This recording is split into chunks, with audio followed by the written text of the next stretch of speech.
Network. And today's topic is life themes, the stories that sort of provide the underscoring of our lives that show themselves over and over and become sort of an anthem for us in our lives, and can serve as our greatest learning and our greatest source of transformation. So we're going to have a conversation about that. But before we get started, let's take a couple minutes to get present. So let's take a deep breath in through your nose and hold it. And imagine clean, crisp oxygen flooding your lungs, flowing into your bloodstream, nourishing all your cells, all your organs, bringing vital life energy to your body and being. And as you exhale, exhale any tension, stress, negativity, fatigue. And now let's take another deep breath in through your nose and hold it. This time, imagine brilliant, bright light lighting you up from the inside out, illuminating and electrifying and energizing all your cells, your molecules, your electrons, creating a brilliant beam of light and energy from your heart out into the world. And as you exhale, exhale any remaining tension, stress, negativity, fatigue. And now let's press our palms together, vigorously rub your hands together to feel the friction, the temperature, the pressure, the motion, the tickling and tingling as you stop, and allow all those sensations to bring you present right here, right now, into this remarkable physical form that enables us to experience life. Welcome, welcome, welcome. Good morning, Rosalind. So good to have you here with us this morning, and welcome to everyone else who's joining us.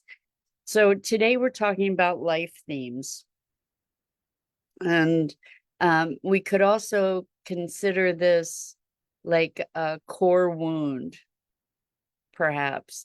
And it may be that that doesn't correlate for everybody, but for instance, a life theme for me had been not belonging and being an outsider. Welcome, Juliana J. from Ireland. How wonderful to have you joining us. So we just sort of chat about different ideas every morning, and today we're talking about life themes. So I invite you to look at a theme that has been recurrent or consistent through your life, because that theme can be the source of our greatest transformation, of our greatest awakening, kind of our own hero or shero's journey. So for me, it was not belonging, and that resided on all different levels. And over the years, I don't know if it's 100% entirely gone, but it has served to provide a pathway, although it wasn't in any way comfortable or conscious for most of my life. It's provided a profound pathway for growth and self-acceptance and self-evolution or evolution. Just my passage in my life. And I'm taking the liberty of suggesting that there's probably a theme like that in your life that has been an ongoing tone underlying the symphony of your particular experience. And while we might be perceiving these themes as challenges or inadequacies or or flaws in some way, shape, or form, what if instead they hold the key to our greatest fulfillment? What if that's sort of the, as I said, the underlying tone for our lives against which the other experiences of life play out? So as you're looking, what do you notice? What do you notice in terms of something that has recurred in different dimensions through your life? So I have personally experienced, and I have encountered and interacted with many people who have also experienced a recurrence of the same old, it looks like the same old issues again and again, just coming around the bend. There it is again. I've worked on that forever. I can't believe it's still here. And the thing I want to talk about in regard to that is the spiral of change, the spiral of growth. And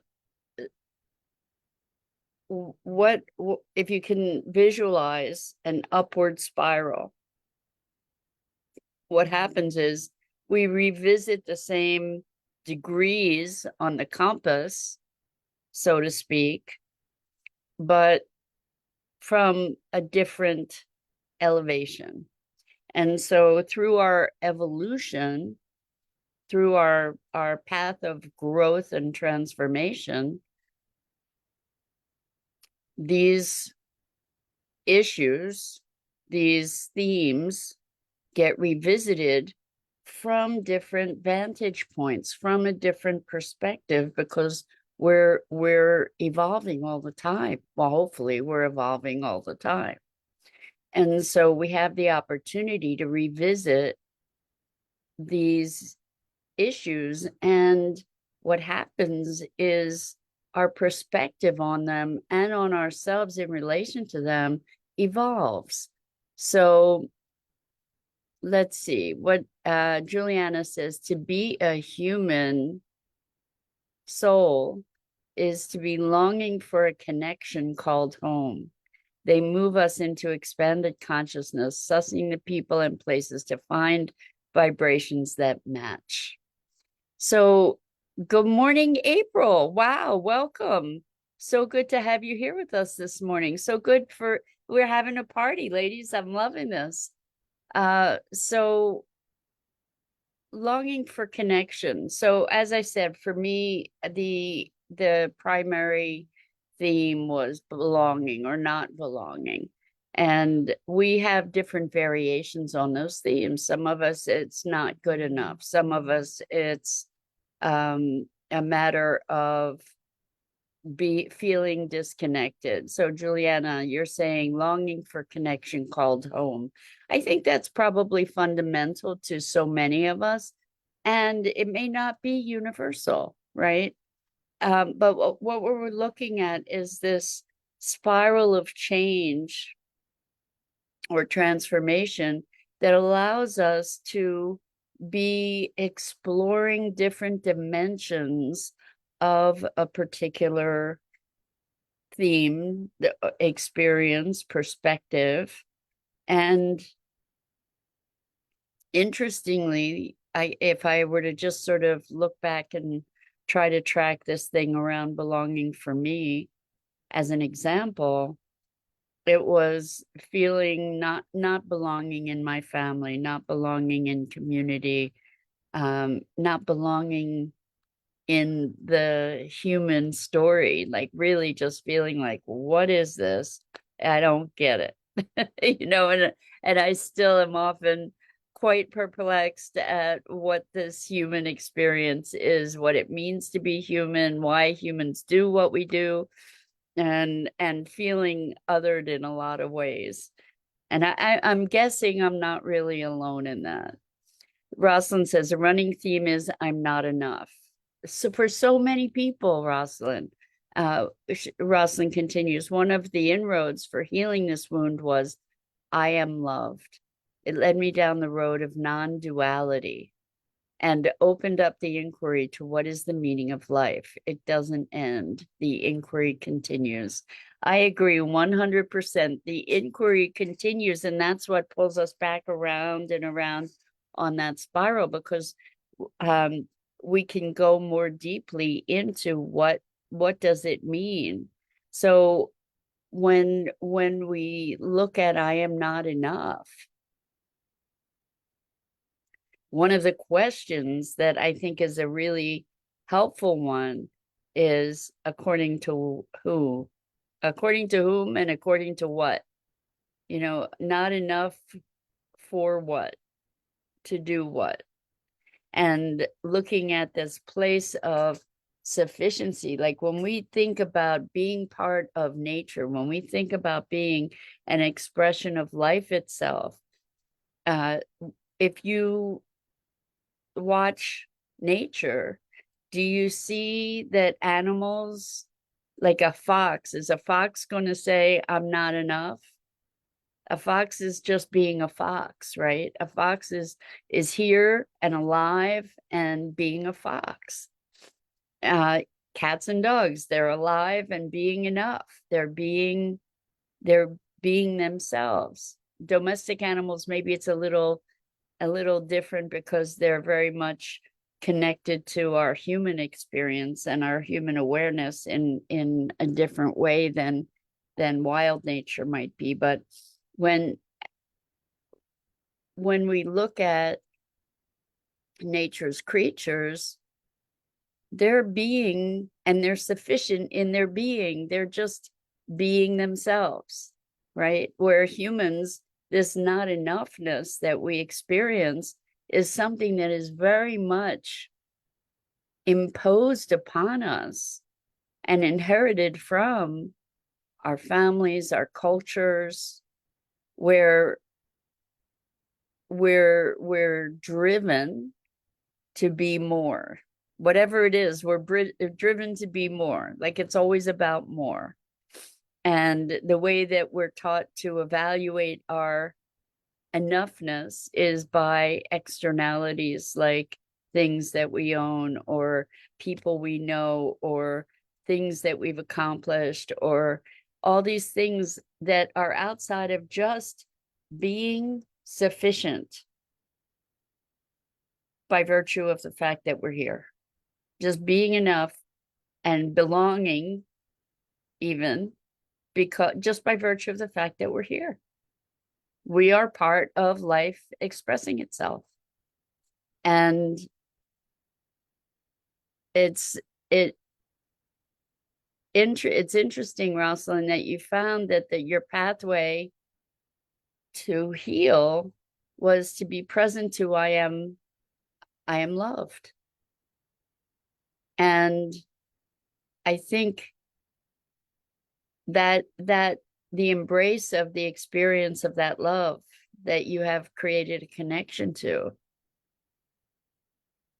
can give you that enoughness. And when, for me, and maybe this is another expression of the same thing, coming to identifying myself, not with my behaviors, not with my roles, not with my physicality, but to identify myself rather as an expression of life expressing itself, as an expression of life expressing itself, being a vehicle for life's expression. That frees me from all those identifiers in so many ways. Juliana put in a link to a song that helped to heal her. That's beautiful. I look forward to checking it out, Juliana. Thank you. So and I invite everybody to check it out and see if it's powerful for you as well. So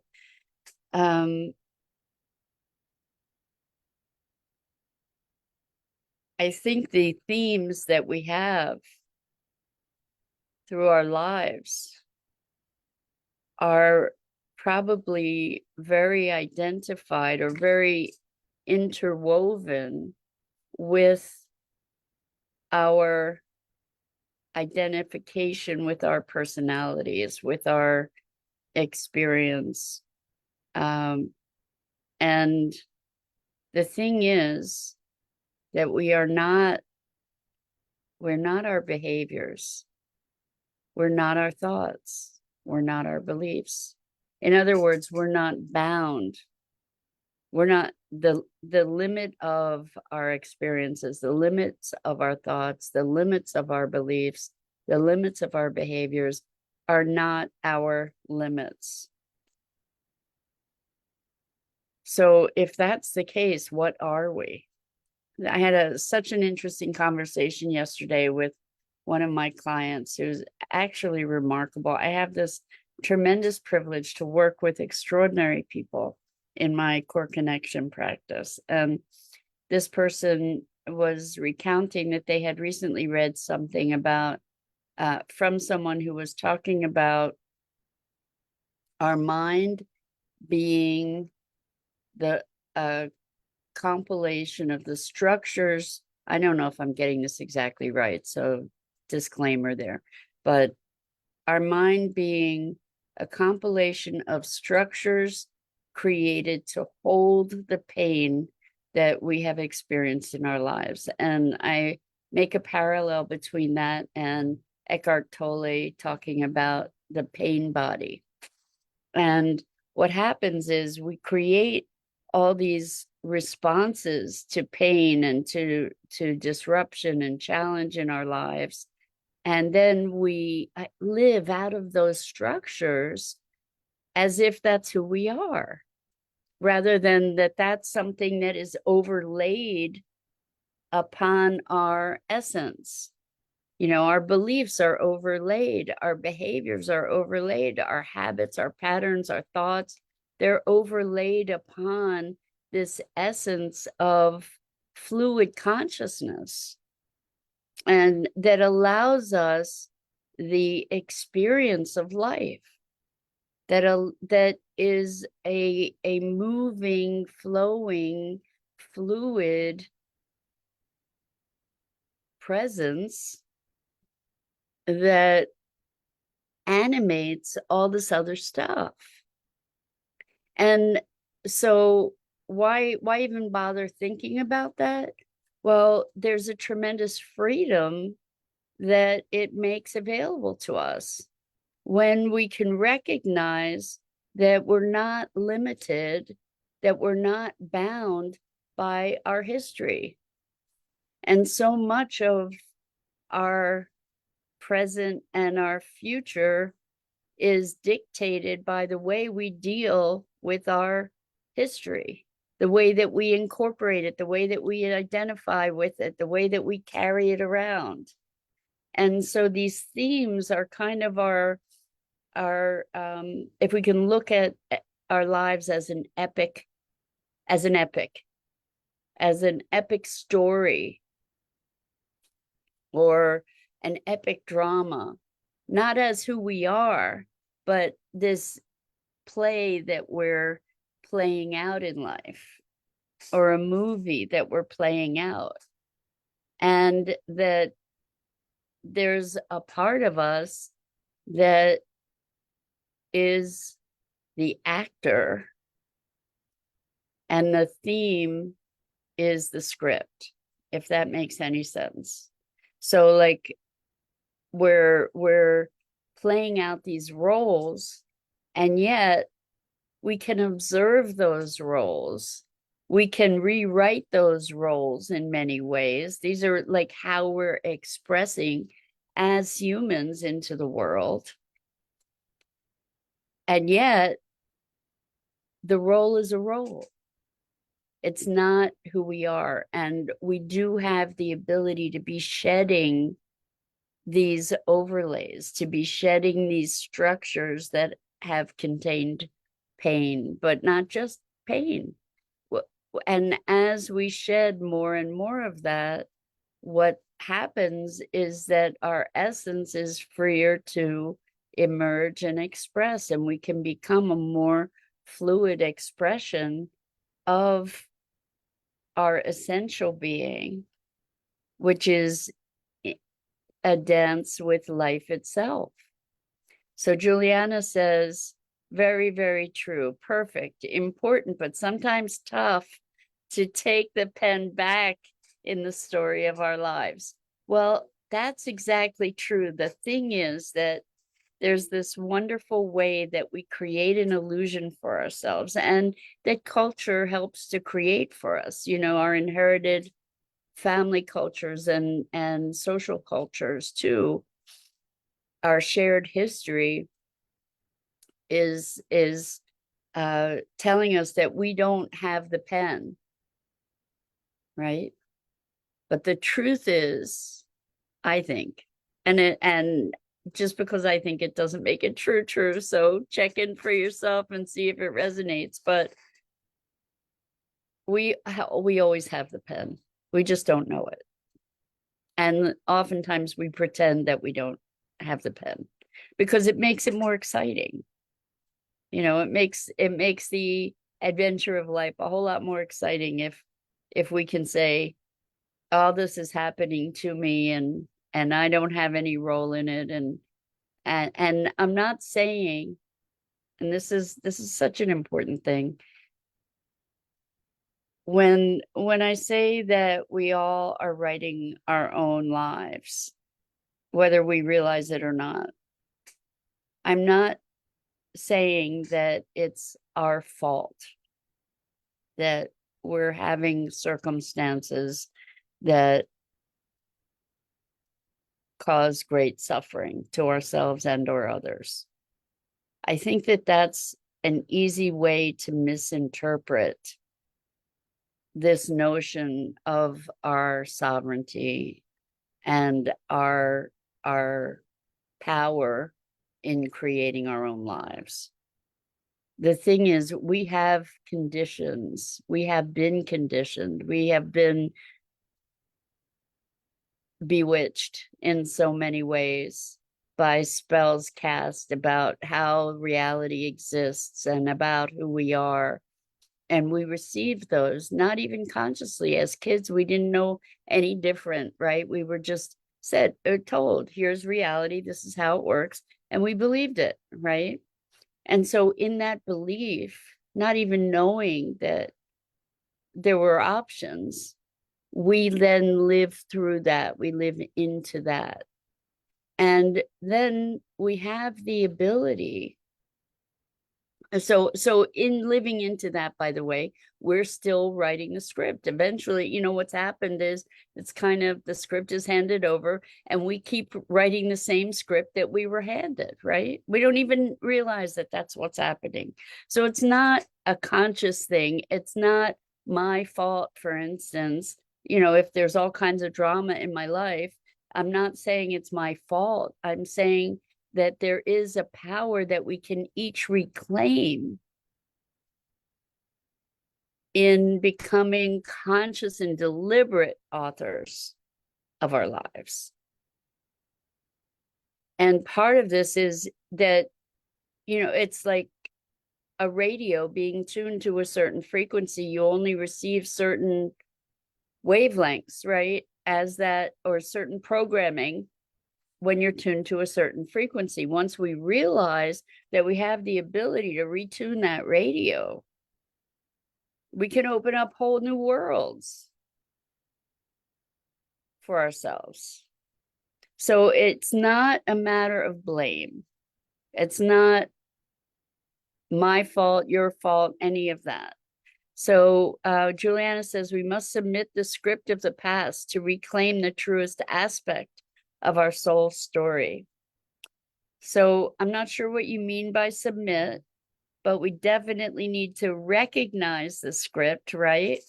And there are ways that we can dissolve those spells. There are ways that we can do a massive rewrite. We tend to think that the past is a fixed commodity. It's not. It is not. I do work with people all the time recreating the past. Because the fact of the matter is that we are in this moment recreating the past. We are in this moment telling the stories of the past. So we're generating it here right now. And we can tell a new story. And when we tell a new story, we have a new experience. I can't tell you how many times where I've gone back to a traumatic event with a client where their little child self was feeling alone and frightened and wounded. And we have gone back where they have been able as an adult to offer that child the comfort and the companionship that that child needed in that moment. And it transformed the experience of that child to know that they were not alone. Now that's rewriting the past. And when that past has gotten rewritten, that child who felt so alone and who grew into the adult is now growing into a different human. I know it challenges the notion of a linear timeline, but time exists right here, right now. This is the only moment. And so whatever we're pulling from our past, we're pulling it into this moment. Whatever we're projecting in the future, we're projecting it from this moment. And in this moment, we can rewrite those traumas. We can go back and say to that kid, you know what? It worked out okay. And you're okay. And by the way, you're loved. And it's, in a way, it seems crazy that such a thing could be so powerful, that it's experienced as a reality, and that then as a result of that shift, it's like dominoes moving up to the present. Because if that little child self was not abandoned, was not stupid, was not alone, was not terrified, had some comfort, was able to find some safety, then the trajectory of that child's life is transformed in a radical way. And it bubbles up like dominoes to the present moment, to the present human, to the present adult. Miraculously. Because our mind does not distinguish between what is real, which is a big question, and what is vividly imagined. And so if we can vividly imagine this experience with a younger self that is so profoundly healing, that bubbles up into the present as a new history. And when there's a new history, what we've done is we've created a new trajectory for life. And this can happen at any age. So when we look at life themes, we always hold the pen. We just didn't know it. And once we start to know it, we can start learning how to rewrite the story and the script. That it's not something that has been handed to us that we have no power in. We actually do have the power to author our lives. And we just get to claim it. So that's it for today. I'm so delighted that you all came and joined us this morning. And I'm Mira Rubin, and I go live here each weekday morning at 9 a.m. Eastern on the Enlightened World Network Facebook page and YouTube channel. And I invite you to like, follow, and share Enlightened World Network and me. The links are in the description. And as always, it is such a privilege and pleasure to have these conversations about life and being human and what that looks like and how we can find our greatest fulfillment. So until next time, So much love to you.